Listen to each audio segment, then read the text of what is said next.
और आलस्य के कारण वे करवट बदलकर पुनः सो गईं। उन्होंने समय के अनुशासन की अवहेलना कर दी थी। जब उनकी अर्धांगिनी की नींद पूरी हुई और नेत्र खुले, तब तक बहुत देर हो चुकी थी। ब्रह्म मुहूर्त का समय निकल चुका था और सूर्योदय हो चुका था। भय से उनके हाथ कांप रहे थे, उनकी आंखों से अश्रु बह रही थी। उन्हें अपने स्वामी के क्रोध का भली भांति ज्ञान था। भय के अंधकार ने उनके मन को जकड़ लिया था और उनके विचार जैसे स्तंभित हो गए थे। जाने अनजाने में मुझसे बहुत बड़ा पाप हो गया। ब्रह्म मुहूर्त की घड़ी बीत चुकी है। कहीं स्वामी क्रोध के आवेश में आकर मुझे कोई दंड न दे दे।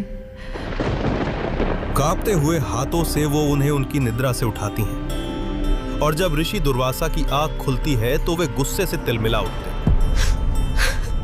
देवी, तुम्हें ज्ञात है कि मैं ऋषि दुर्वासा हूं, जिसने संपूर्ण जगत को नियमों से बांधा, और तुम मेरी अर्धांगिनी होकर भी समय की मर्यादा को समझ ना सकी और उपेक्षा का उल्लंघन कर अनुशासनहीनता का परिचय दिया है, और इसी पाप के हेतु मैं तुम्हें दंडित करता हूं।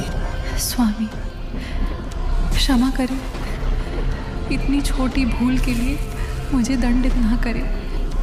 यदि आज मैंने तुम्हें दंडित नहीं किया तो संपूर्ण जगत में मेरे धर्म का उपहास बनेगा और मैं मर्यादा का पालक स्वयं अधर्म का भागी बन जाऊंगा। मैं तुम्हें श्राप देता हूं, तुम इस क्षण भस्म हो जाओ। और इसी तरह ऋषि दुर्वासा सृष्टि में अनुशासन का संतुलन बनाए रखते और वो अनुशासन का पाठ पढ़ाते गए। और एक दिन समय का